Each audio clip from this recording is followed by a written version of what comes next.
It is the voice of Indiana County. It's WCCS 101.1 FM, AM 1160, WCCSradio.com.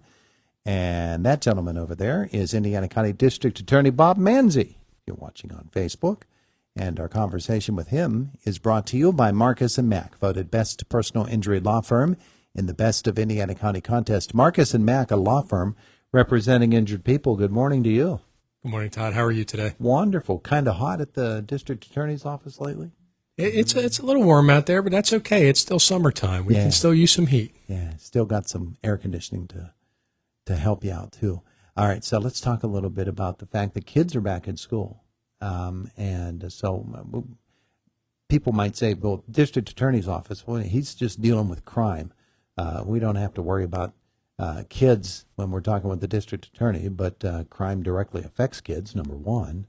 Number two, we want kids to be safe at all times. And so not only from crime, overt crime, but also from crimes of neglect, crimes of carelessness, things of that nature.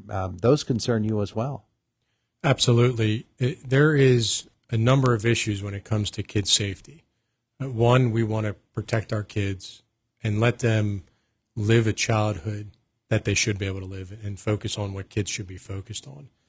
And two, we want to make sure we educate the children so that they don't end up becoming defendants in a juvenile case or an adult case down the road. And this is a great time to talk about it because back to school time, we really focus on what's going on with the kids. They're back in their activities. They're back in school. They're back with their friends. And it's just a good time to kind of refresh, some of the things we should be on the lookout for to help protect our children. Mm-hmm. So, one of the basic things we have is, driving to school or driving to work in the morning. We have the school buses. We have to be careful. We have, got to make sure that you're not passing the school buses, got to watch out for the little kids that are running across the street, got to help them get to school safely. There's a great new emphasis on school bus safety. And the idea of not passing that school bus, those lights start flashing, that's the time to stop. It's the time to stop. Just stop, let the kids get on the bus, let the bus go. There's a lot of people that, I don't want to say a lot, but there's a number of people who will try to skirt around the bus or just try to get to work a minute quicker. Mm-hmm. And I always suggest the gain of that 1 minute to the office quicker is simply not worth the risk of hitting a child who's maybe not paying attention the way they should, but they're a child. They're 5, 6, 7, 8, 9. Yeah. That time gain to get to the office is just not worth it. And many of our buses are now equipped with video equipment and other equipment that they're going to catch you. You could lose your license. You could pay a hefty fine. And worse than anything, you could hurt a child. We had you in the studio with some others it wasn't even a month ago. Talking about a kid's safety issue, and in fact, it's more than just a kid's safety issue. The See Something, Say Something system is or the Safe to Say Something system is something that is really, really important. It's become a big part of law enforcement and of protection of children very quickly, hasn't it? It is a very important tool in protecting our children. It is very important. We have so many eyes and ears in the law enforcement community. We have so many more eyes and ears everywhere else in the world. Our teachers are trained to pick up on certain things and to report it. But us as individuals, just, regular folks walking around, if you see something and you question it, call it in. Call it in. I'll get calls many times where they say, I don't know, I don't want to make a false allegation, or I just don't know if this is something I should call in. The safest thing to do is to call it in. Mm-hmm. And what happens is once you make that call, the investigators will look at it. The child caseworkers will look at it. The police will look at it. Maybe it's nothing, but maybe it's something. And by you calling that in and initiating an investigation, you may be protecting a child from some horrific things going on in their life. Mm-hmm. When you see that child that's normally very bubbly, very outgoing, very happy, and all of a sudden they're just acting different for periods of time, chances are it's a good indication that something bad is happening. And maybe it's not nefarious. Maybe it's not a crime. Maybe that family is just dealing with a tough life situation. Call it in. Let the professionals look at it. If it's nothing, it'll be nothing. But if it's something, you may be protecting a child from some very serious crimes happening. We had Rob Heinrich in here, the Indiana superintendent, a couple of days ago, maybe yesterday. We've had others in. Chief Shaw was here yesterday talking about school bus safety and pedestrian safety and being a presence in the schools. That law enforcement component of a child's young life, you mentioned it a couple of moments ago, learning to trust and to utilize police for what they're there for is a really important part in a child's development. We might not think of it in those terms, but it really is helping a child learn to trust and to use police for the services that they offer. Absolutely. My children have a different view. My brother-in-law's been a police detective for 20 years. They know him well. I have friends in law enforcement, so they get to see law enforcement, interact with them a lot more.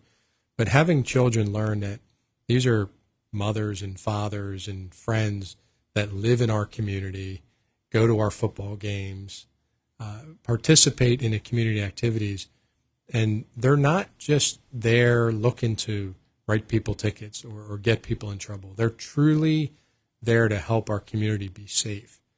And having the children have positive interactions with them consistently throughout time builds that trust. My children and their friends, when they were going to the middle school, one of their favorite things was seeing the dogs at the front door. They were very happy to see them. It's that positive interaction. National Night Out here in Indiana, in Clymer, in Blairsville, where the children in the community get to come out and meet the police officers and the corrections officers and the sheriffs and get to have that positive interaction. They learn these are men and women that are truly there to help the community and be safe. And they're human beings, and they're members of our community.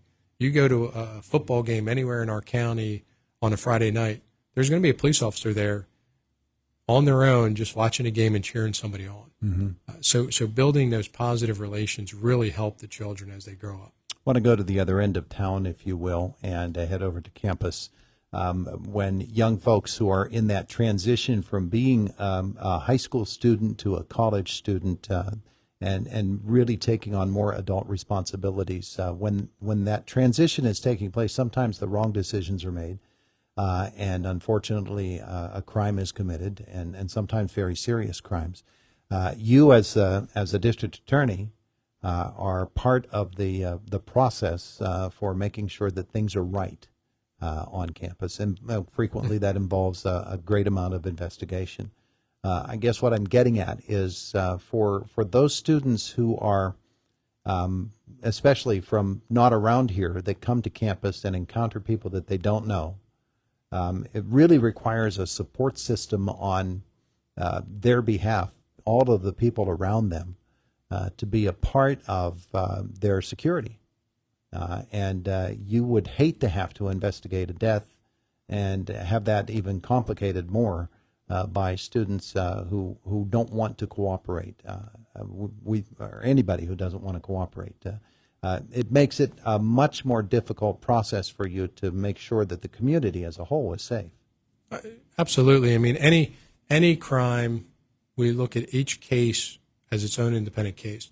Some cases are just stronger than others because witnesses are willing to come forward and speak the truth and provide us the evidence. And in other cases, they're not. When we have things going on at the university, what I find is the vast majority of students that come to IUP, they come here, they want to learn, they want to get a degree, they want to put their lives on the right track. Unfortunately, some of them make a bad decision and get themselves in a little bit of trouble. But the vast majority of students are here for the right reasons. One of the biggest lessons that they hopefully learn is when they come here for the first time, for many of them it's the first time away from home, and they kind of unleash and think It's a safe space for me to just do whatever I want, not get in trouble. Unfortunately, they get in trouble. We want them to come here. We want them to have a good experience in Indiana. Want them to have a good experience at IUP. We want them to do it in a safe way, keep control of themselves, not let themselves get out of control, not put themselves in a vulnerable position. And again, most of them, the vast majority of the students do. They come here and have a great experience.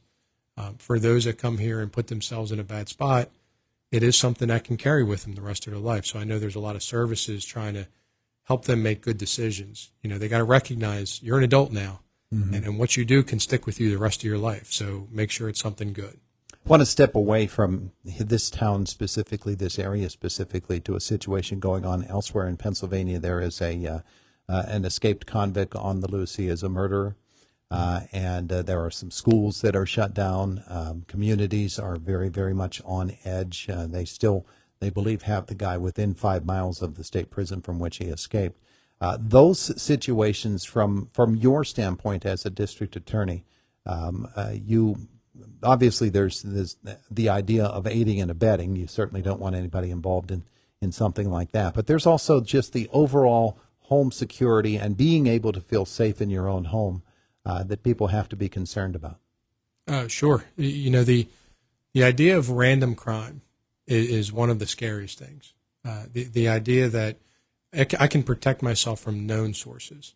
That's easy. I can do that. The idea of random crime, somebody such as this individual who's facing a life sentence, and you know, they're using every tool to try to capture him. Last I heard, they were playing a recording of his mother over helicopters, trying to have him turn himself in. Mm-hmm. But the idea of random crime is one of the scariest. You know, so you know, we always tell people you want to work towards protecting yourself in a safe way. Some of the very basics: make sure your house is locked, make sure your car is locked when it's out of your garage. Know your surroundings. Know what's going on around you. Keep yourself in a manner that's safe. You know, if you're out and about at 2 o'clock in the morning and you're pretty intoxicated, you're not in a place that you're going to be able to protect yourself. You've put yourself in a bad position. Not suggesting that you should be a victim, but you've certainly created a bad situation for yourself. Be aware of what's going on around you. Be aware of what you're sharing on social media. Right now, everyone's putting all the pictures up of the kids in their first day of school. Don't put private information up online. When you put private information online, you make yourself vulnerable to crime. So by taking all of those steps, you can reduce your risk of being a victim of crime. He is the district attorney for Indiana County, Bob Manzi. Thanks for the visit today. Thank you very much. You all have a great day. It is the voice of Indiana County. It's WCCS 101.1 FM, AM 1160, and WCCSradio.com. Coming up, Jake in the news.